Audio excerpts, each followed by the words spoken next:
would like to invite our first speaker, Kinga Kowalska.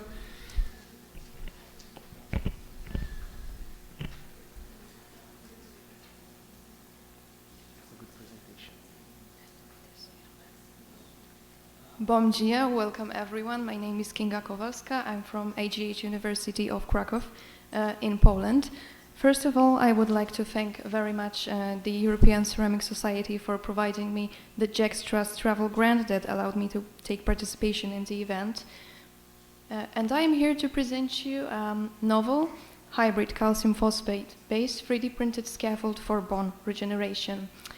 Additive manufacturing has been now a revolution in development of bone implants, as it allows for the perfect one-to-one remodeling of the remaining bone defect.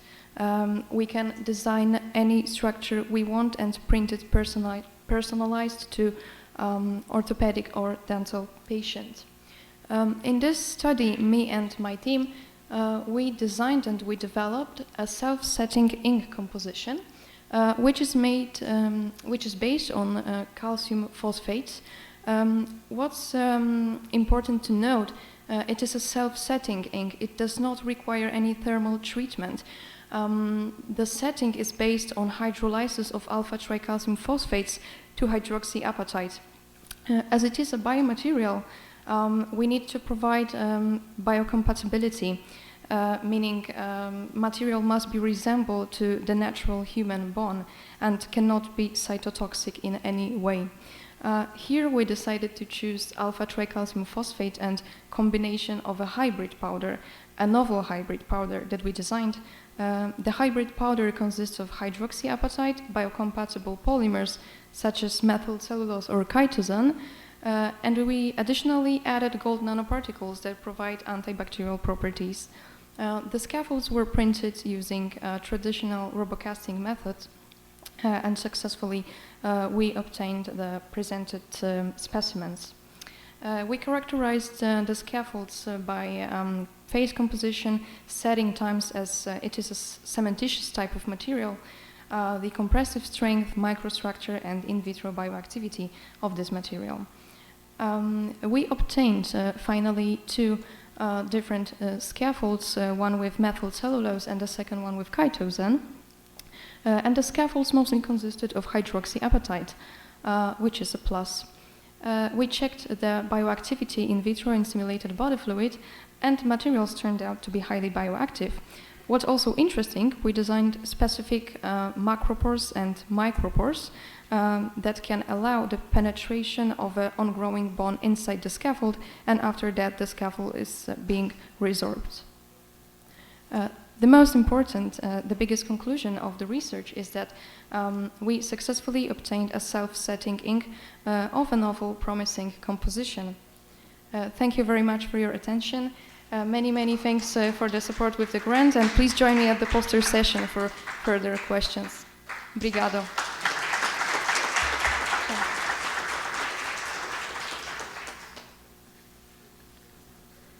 So, thank you, Kinga. The next presenter is Leonardo Barbosa Consoni.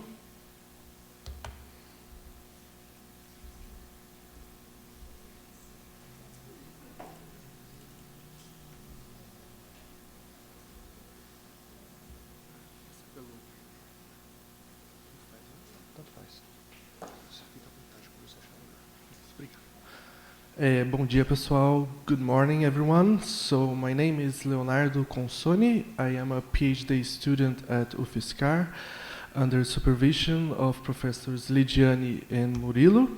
And today I'm going to present to you the part of the work that I'm developing at my PhD, which is entitled Incorporation of Bioglass 45S5 Particles into Polycaprolactone for Selective Laser Sintering of Bioactive Composites.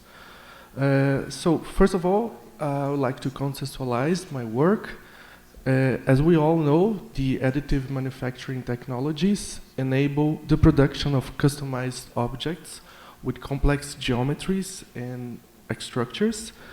And because of this, this aspect of additive manufacturing is very attractive for the field of bone tissue engineering, as this field usually requires patient-specific devices. So in this context, we chose to work with selective laser sintering of polycaprolactone with particles of bioglass 45S5, because polycaprolactone is a biodegradable polymer, so it degrades inside the body, and this space left by the polymer is occupied by the regenerating bone, and the bioglass stimulates the bone regeneration. So for this purpose, we developed 5 formulations. So pure polycaprolactone and polycaprolactone with 5, 10, 15, and 20% of bioglass.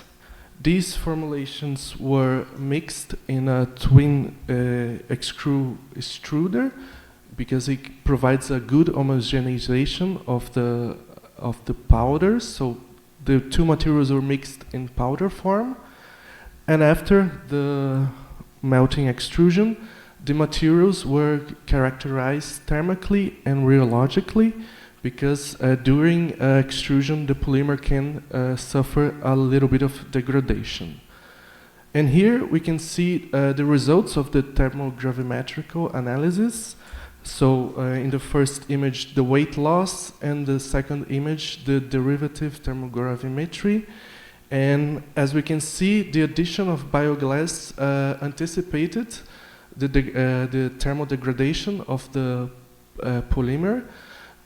But we still have to look at the other results to see how this anticipated degradation affected the other polymer properties. For this, to see the other results, I would like to invite you to see my poster very soon. So thank you.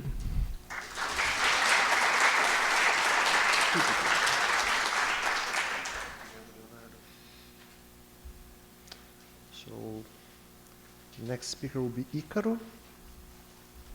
Você não tem na apresentação, certo? Isso, beleza.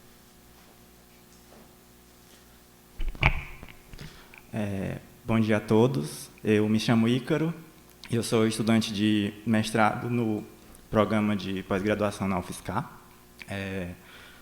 E, primeiramente, eu gostaria de iniciar com uma pergunta. O que você faria caso você fosse acometido com uma cegueira irreversível e que, no caso, trouxesse quadro de dor e incômodo muito forte? Ou ainda, se sofresse com uma ocasião de um trauma ou uma má formação congênita nos seus olhos, trazendo um impacto muito forte na sua estética e uma insatisfação com sua aparência. Esse quadro ele é vivido por várias pessoas que sofrem com doenças oculares, tais como o glaucoma ou a microoftalmia, e, no caso, elas recorrem aí a diversas operações cirúrgicas para a retirada do globo ocular, em diversos níveis, e que precisa ser reposto. No meu pôster, a gente propõe uma inovação na obtenção de implantes intraorbitais. No caso, a gente implementa o uso da manufatura aditiva, mais precisamente o processo DLP, nessa fabricação, além do uso do biosilicato, que é um material vitrocerâmico bioativo, e em contraponto às opções oferecidas no mercado, que praticamente é material polimérico. Aguardo vocês com qualquer dúvida ou sugestão no meu pôster, e muito obrigado pela atenção.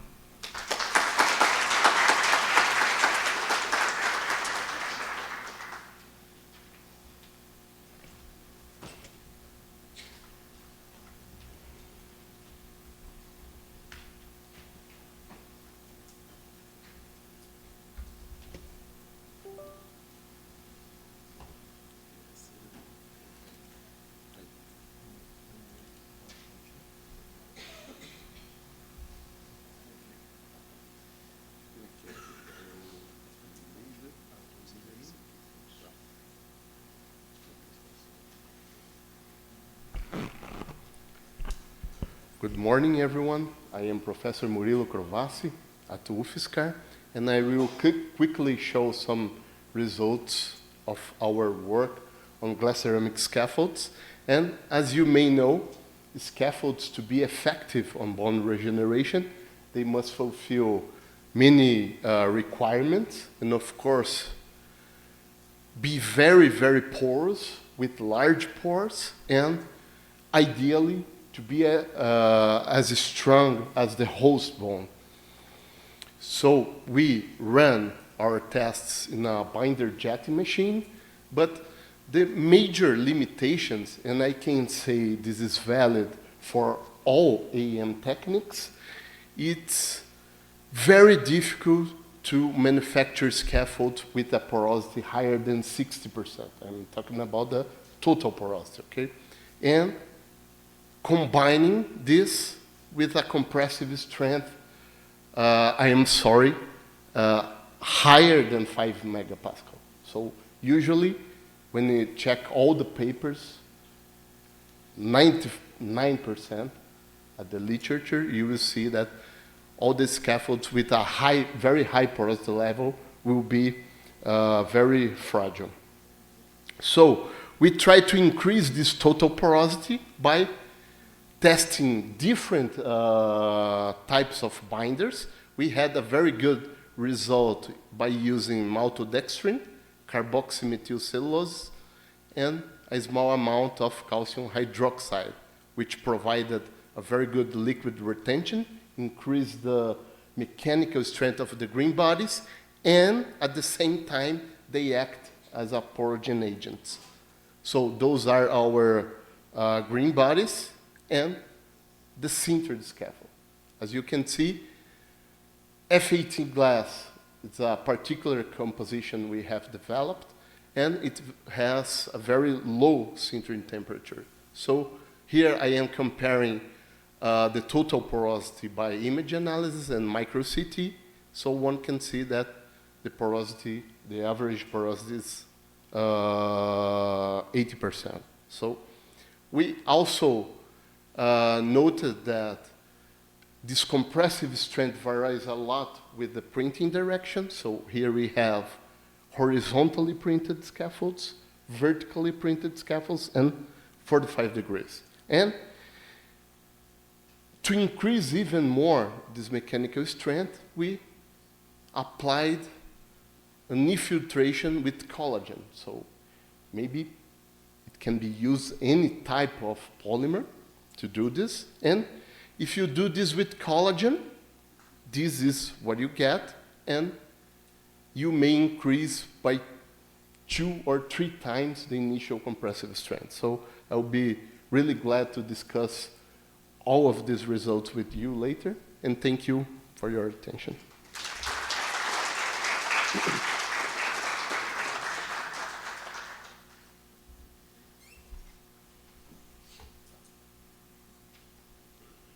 So I would like to invite the next speaker, Maria Eduarda Xavier da Silva.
Pode. Tá.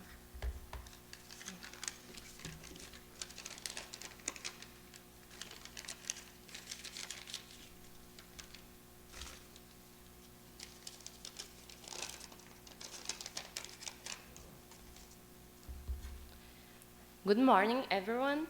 I'm Maria Eduarda Xavier da Silva from Federal University of Santa Catarina, and I will to present my research about 3D printing bioactive glass natural polymer scaffolds from application in bone tissue engineering. So, imagine you're baking a perfect dessert. The structure of this dessert is composed by eggs, flour, and sugar, and at the same time is a strong structure and vulnerable. So imagine you can this dessert comparing with your bones in your body, like this complex structure that have to stay strong and healthy. Osteoporosis can make bones fragile and porous. Sorry. Just as that Pavlova. So osteoporosis affects millions of people, making a bone prone to fractures, just like sugar dissolving in water. 37 million fragile fractures occur annually in individuals aged over 55 worldwide, the equivalent of 7 fractures per minute. So, but what if we could replace the bone with something sustainable and effective? That's my research, using 3D printing to create a bone scaffold from sustainable materials. In the lab, I'm like a chef. 3D printing is like cooking with precision. Layer by layer, you can build a new structure. Using bioglass, natural polymers, and water, you can compose a scaffold with mechanical properties, and this is comparing like baking with sugar, eggs, and eggs, and flour, holding everything together. Just as you can mold a better robot casting, allows to customize bone scaffolds according to the patient's needs. The scaffold supports new tissue growth, regenerative boning, and can be absorbed by the human body. My approach is not only sustainable, but this helps create to customize the solutions in healthcare. We can treat osteoporosis with a low carbon footprint. And for more information, meet me at the poster section. Thank you.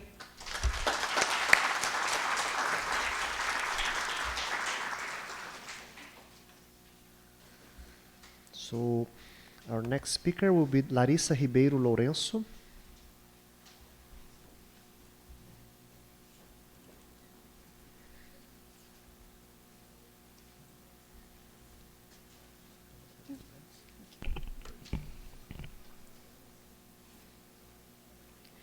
Do you think bioactive glasses can only be used for dental or bone tissue engineering? My name is Larissa Ribeiro. I'm a PhD student at UFABC, and I'm here to tell you why that is false. Bioactive glasses have some really unique properties that make them interesting for a much broader application than the traditional hard tissues one. The reason why they have been so successfully applied in hard tissues is the formation of the hydroxyapatite layer. Still, for that to happen, previously there has to occur an ionic exchange, and that's only possible because bioactive glasses have a structure that makes possible for fluids to enter the bioactive glass matrix and release ions such as calcium, phosphorus, and silicon. And those ions, they have specific effects on cells and tissue around them and can improve regeneration through cell signaling. Of course, to apply bioactive glasses to soft tissues, you need to combine them with a polymeric matrix that will provide a biomimetic environment for cell development. In this scenario, bioactive glasses can act as a tool to improve printing and physical-chemical properties of your polymer. Another way to improve the construction of scaffolds for soft tissue engineering is to use additive manufacturing that will allow you to construct more complex or even patient-specific designs.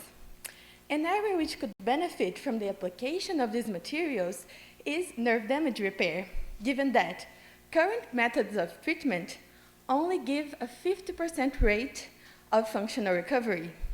In my work, I studied specifically the effect of 58S bioactive glass on a chitosan matrix and observed that on specific concentrations, bioactive glasses can improve shape fidelity, mechanical properties, and give control over fluid absorption and degradation properties of your materials, indicating that bioactive glasses can actually improve scaffolds properties to be applied in nerve regeneration. And if you want to know more about my research and how bioactive glasses can improve nerve regeneration, please come by my poster and I'll be delighted to share with you all of my findings. Thank you.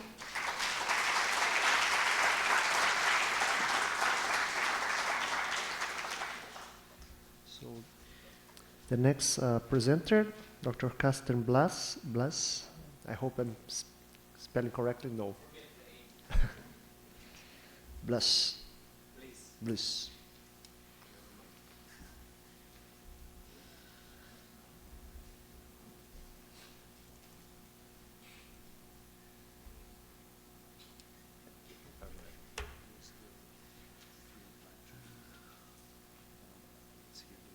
Here, take photos. Okay. Bom dia, everyone. My name is Carsten Blaise, and I want to present you in my poster topic of binder jetting of crystallizing bioactive glass, which was a cooperation between the Federal Institute for Material Research and Testing, BAM, in Berlin, and the University of Erlangen-Nuremberg. And the aim of this, or the target of this project, was to investigate how to create artificial bone replacement by additive manufacturing of bioactive material in this kind of glass, and to investigate the crystallization process as a benefit or a limitation in this course. And we heard about how many properties and conditions bone has, and which you of course have to rebuild to replace this natural bone by an artificial one. So if you want to combine all these major topics, you're really in a battleground of various variables. You have to, or you can to optimize, you have to optimize, and all topics bring their problems together in one overlap. What we did in the project, which is presented in the poster in a condensed manner, is the production of glass by the traditional way of melting, crushing, powder processing to get finally particle size fractions between smaller 30 microns to 300 microns, and try to do inkjetting by all these different particle size fractions. What is challenging? To characterize all these fractions by different techniques, from microstructure evolution, thermal behavior, shrinkage, and of course face appearing crystal faces, to go to the binder jetting with binder optimization, powder bed temperature, and so on, to finally produce scaffolds for the cell testing, or especially more and more complex products, or to optimize this process, to bring all together. And I think we did it well, but for more details, please visit me front of my poster for deeper discussions, for more explanations I can give here in these 3 minutes. And maybe as a bonus, I would be glad to discuss where the black color of your samples came from and what you can maybe do to prevent this, because that was a huge topic as a kind of really horrible side effect we had in our work as well. So hopefully I will see you there in my poster, and thank you for your attention.